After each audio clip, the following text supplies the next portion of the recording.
Bonjour et bienvenue pour ce 5e épisode de la série consacrée à la mobilisation du je pour être son âme dans le monde. Aujourd'hui, nous allons voir comment l'action menée pour notre mission d'âme est source de guérison pour notre enfant intérieur blessé. Nous sommes tous des enfants blessés parce que nous tous, à un moment dans notre toute petite enfance, alors que nous arrivions sur la terre pour servir l'amour et la lumière, nous avons rencontré nos premières frustrations, nos premiers besoins insatisfaits, que ce soit des besoins physiques ou des besoins psychologiques, psychiques. Nous avons tous à un moment été déçus que les adultes qui nous ont accueillis n'aient pas satisfait nos besoins. Et dès lors que ces besoins ont été installés à l'intérieur de nous, dans nos cellules, eh bien, nous avons dû adopter des attitudes qui, selon nous, allaient être propices à recevoir cette attention, cette approbation, cette tendresse, cette nourriture dont nous avions besoin. Cette attitude qui consiste à s'adapter est un masque que nous prenons et qui fait de nous un enfant qui tente d'obtenir par son environnement ce dont il a besoin. Et cela nous conduira ultérieurement à être des adultes adaptés, suradaptés, qui ont oublié la mission pour laquelle ils sont venus sur la terre.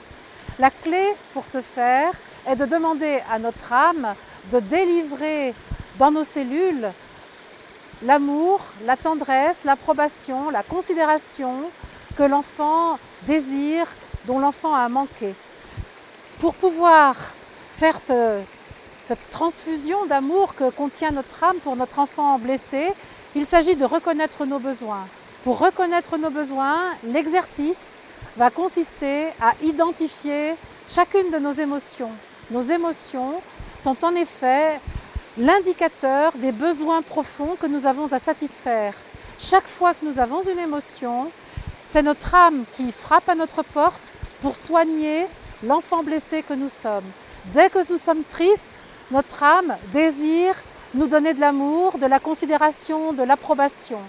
Dès que nous avons peur, notre âme tente de nous rassurer, de nous donner de la confiance, de nous donner de la sécurité.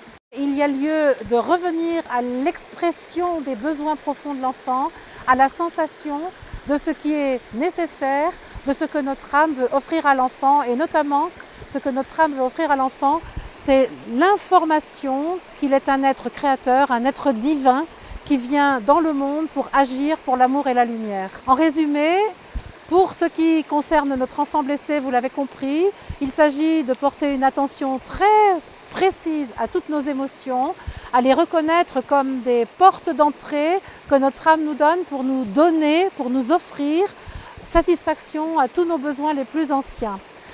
Vous avez vu que notre je commence à se construire, que nous avons de plus en plus de moyens pour être nous-mêmes dans le monde. Il nous reste un 6e épisode à voir, que nous verrons la prochaine fois, où nous parlerons de notre identité, de ce que nous sommes, de ce je suis que nous sommes appelés à être sur la terre. Et nous parlerons donc de l'ego, grand sujet, étudié par toutes les personnes qui sont en chemin spirituel.